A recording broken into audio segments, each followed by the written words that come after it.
नमस्कार, जय हिंद। मैं अरविंद आप सभी का स्टूडेंट 58 में स्वागत करता हूं।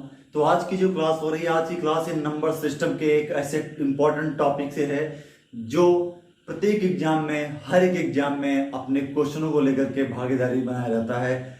और आज इसके क्वेश्चन को हम लोग एक कॉन्सेप्ट के साथ में, इसके पूरे जड़ के साथ में, इसका जो जड़ है, एक रूट है, वहां से शुरुआत करेंगे और इसके क्वेश्चनों को सीखेंगे और जानेंगे कि आज के बाद इसके क्वेश्चंस कभी भी हमसे नहीं छूटने पाएंगे, हम उसे बना के रहेंगे। आइए इस क्लास को स्टार्ट करते हैं बिना देर के। जो आज हमारा टॉपिक्स है, बताया कि यूनिट प्लेस यानी लास्ट डिजिट, जिसको हम लोग कहते हैं इकाई का अंक या अंतिम अंक। देखिए इकाई का अंक क्या होता है।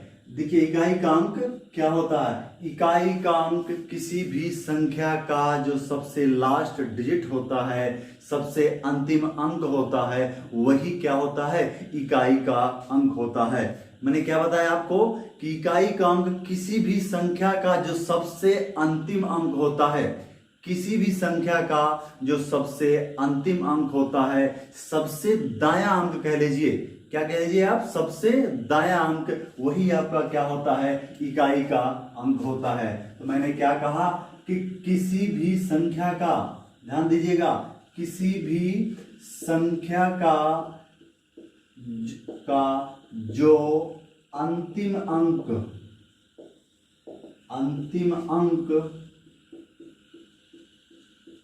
होता है, वही इकाई का अंक होता है। या कह सकते हो आप इसको, जो सबसे दायां अंक होता है, मतलब आपके दाएं तरफ, आपके राइट साइड में जो भी अंक होगा, वही आपका क्या होगा, इकाई का अंक होगा। वही आपका क्या होगा, इकाई का अंक होगा। जिस तरह से हमने लिख दिया एक नंबर 784, 784 मतलब 784 में इकाई का अंक हमारा क्या है, 4। इकाई का अंक हमारा क्या है, 4। तो अब आप समझ गए होंगे कि किसी भी संख्या का जो अंतिम अंक होता है, सबसे लास्ट का जो अंक होता है, सबसे लास्ट डिजिट होता है, वही हमारा क्या होता है, इकाई का अंक होता है। आइए थोड़ा सा आगे देखते हैं।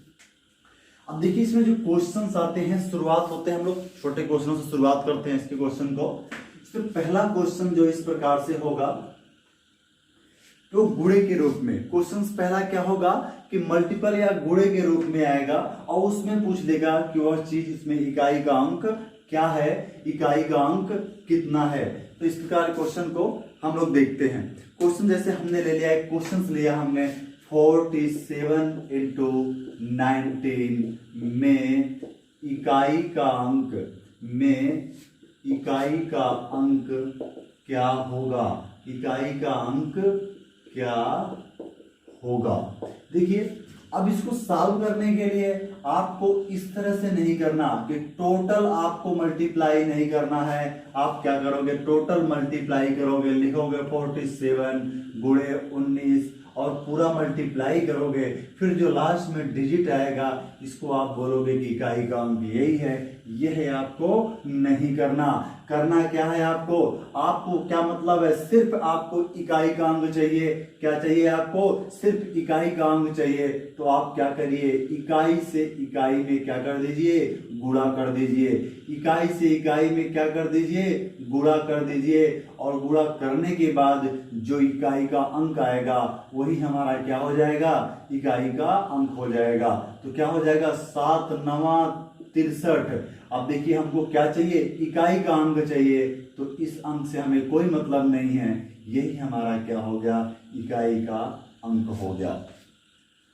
तो आइए थोड़ा सा आगे देखते हैं। क्वेश्चन आपको समझ में आ गया होगा।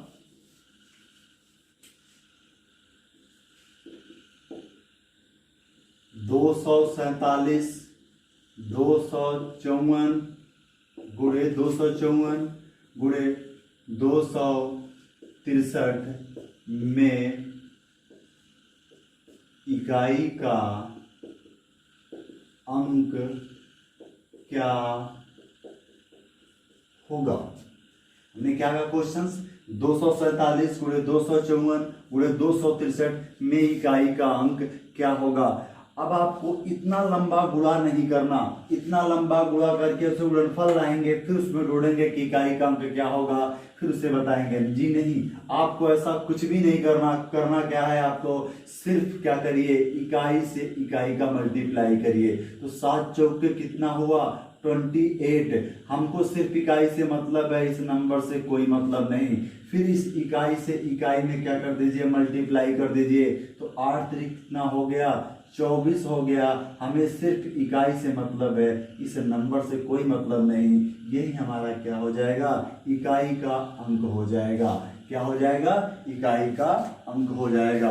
देखिए इसी सीरीज में एक इस प्रकार का क्वेश्चन आएगा, जब इकाई का अंक क्या हो जाएगा, 0 हो जाएगा। क्या होगा, जब इकाई का अंक 0 हो जाएगा। इसके लिए देखिए 2 कंडीशंस बनती हैं, 2 स्थितियां बनती हैं जब इकाई का अंक 0 हो जाएगा और वह गुणे के रूप में, मतलब गुणनफल की सीरीज में, ठीक है, गुणनफल गुणे के रूप में आए हुए क्वेश्चंस होंगे और उसमें इकाई का अंक 0 होगा। इस प्रकार की 2 कंडीशनें होती हैं। आइए देखते हैं सबसे पहली स्थिति।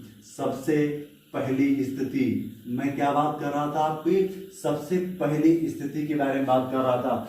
पहली स्थिति क्या होगी, जब आपके सीरीज में क्या हो, किसी भी सीरीज में, मतलब किसी भी श्रेणी में या किसी भी अंक का, इकाई का जो अंक हो वह क्या हो, 0 हो। तो क्या होगा, क्या होगा, मतलब जब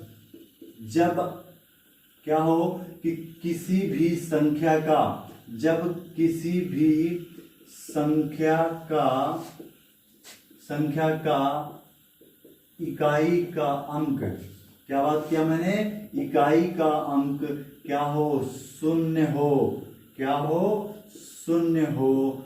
तो टोटल इकाई का अंक क्या होगा, 0 ही होगा। क्या होगा, 0 ही होगा। दूसरी स्थिति इसमें बनेगी क्या, कि जब, ध्यान दीजिएगा, दूसरी स्थिति बहुत ही इंपॉर्टेंट है। जब क्या हो कि किसी भी संख्या का, जब किसी भी संख्या का इकाई का अंक, किसकी बात कर रहा हूं मैं, इकाई का अंक क्या हो, इकाई का अंक क्या होना चाहिए, 5 होना चाहिए। क्या होना चाहिए, 5 होना चाहिए।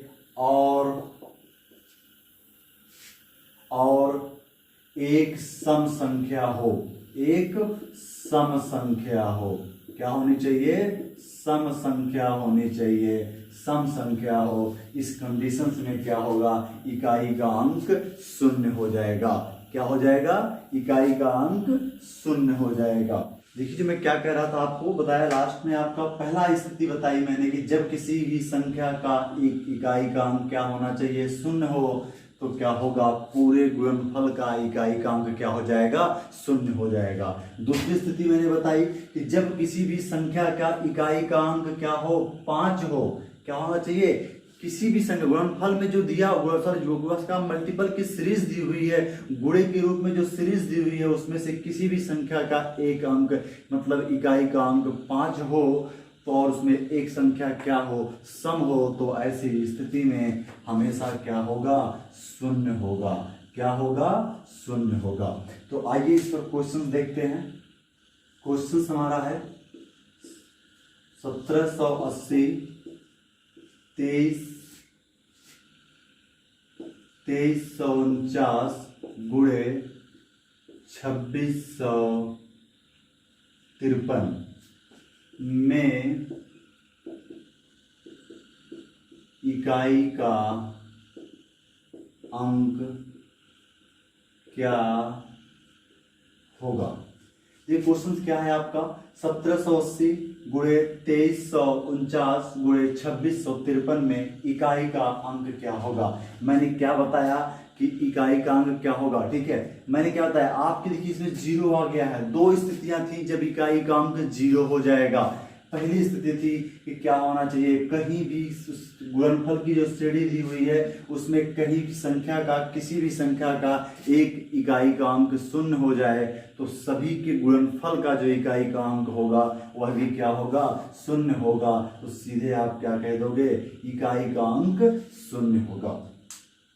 आइए अगला क्वेश्चन देखते हैं। 317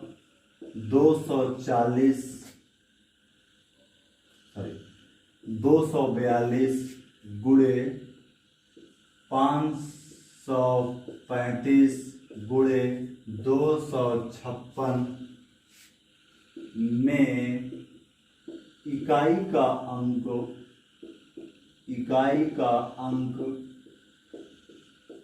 क्या होगा।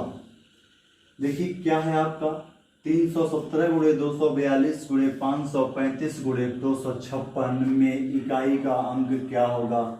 अब आपको एक चीज दिखाई पड़ा होगा इसमें कि आपको कि जब कहीं किसी भी संख्या के इकाई का अंक क्या हो जाए, 5 हो जाए, क्या हो जाए, 5 हो जाए, और उसमें कोई भी एक संख्या क्या हो जाए, सम हो जाए, क्या हो जाए, सम हो जाए, तो इस कंडीशंस में क्या हो जाएगा, क्या हो जाएगा, हमारा इकाई का अंक शून्य हो जाएगा। कैसे हो जाएगा देख लीजिए, 5 दूना 10, अब यहाँ पे आया 10, अब यहाँ से तो ये कट गया, 0 आ गया, और जब कभी भी इकाई का अंक किसी भी श्रेणी में 0 आ गया तो पूरे गुणनफल में क्या हो जाएगा, इकाई का अंक हमारा 0 ही हो जाएगा, क्योंकि शून्य का किसी भी संख्या में गुणा करने पर संख्या क्या हो जाती है, शून्य ही हो जाती है, शून्य ही हो जाती है।